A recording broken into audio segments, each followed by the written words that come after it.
The Philippine Army has an appeal to those opposing the planned burial of former President Ferdinand Marcos at the Libingan ng mga Bayani in Taguig City. It wants them to respect the national shrine for the country's heroes by not holding protests at the burial site. We have this report.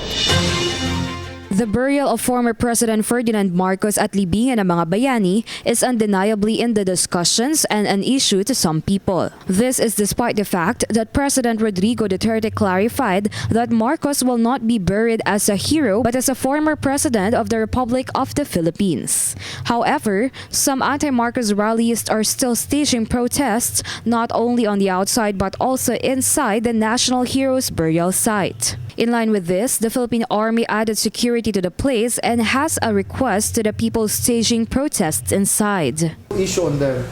However, our only issue is we request them not to do that inside the facility. Yung facility kasi is a cemetery. People go there to visit their loved ones. Patay na yun eh. Biro mo meron bibisita, sisingit dun sa mga nililibing, papasok sila.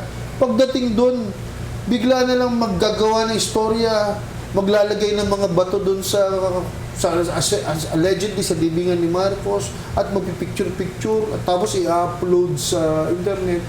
Eh anong kinikreate to? Nagkikreate siya ng gulo sa loob ng libingan. Colonel Hao added that the inside of Libingan ng mga Bayani is a sacred place for the heroes who died for our country and not a good place to create noises and disturbance.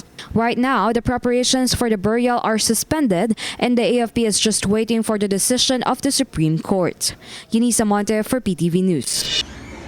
Ako po si Cathy San Gabriel. Subscribe na sa PTV YouTube channel. I-click lang po ang subscribe button.